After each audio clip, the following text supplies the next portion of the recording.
লোকালয়ে বাঘের হানা, প্রাণ বাঁচাতে বাইক ফেলে দৌড়, আগুন জ্বালিয়ে আতঙ্কে রাত জাগছে কুলতলিবাসী।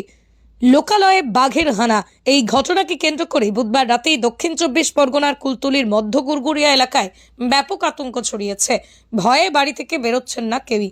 খবর পেয়ে বন দপ্তরের লোকেরা দেওয়া হলেও এলাকায় পৌঁছে আগুন জ্বালিয়ে লোকালয় থেকে বাঘ তাড়ানোর চেষ্টা করছেন তারা।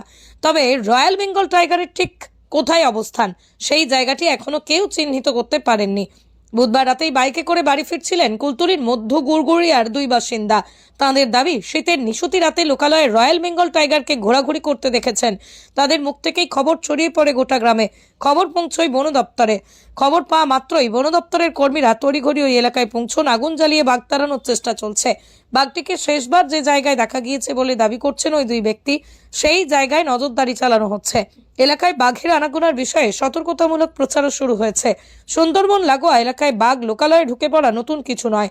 মাঝে মাঝেই এমন খবর সামনে আসে।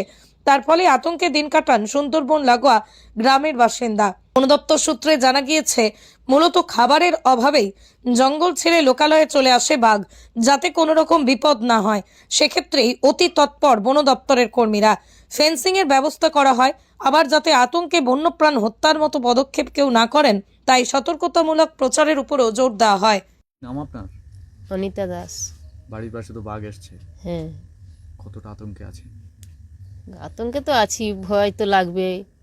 জাতিভীতি, বার হলেও ভয়, থাকলেও কী করে ঘরে কবাট ফবাট খারাপ, বাড়িতে বেটা ছেলে নেই, ভয় তো আছে আমাদের। কখন শুনলেন বাঘ এসছে?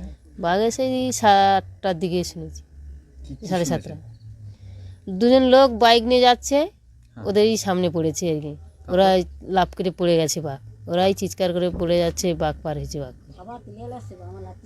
জঙ্গলে লৌকো আছে, লৌকোর কাছ থেকে গেছে, নদীতে হচ্ছে কার পা ছাপ সব দেখলো, কিন্তু বাঘটা দেখতে পায়নি, কোথায় ঢুকে ফরেস্টের গেছে। লোকজন এসছে?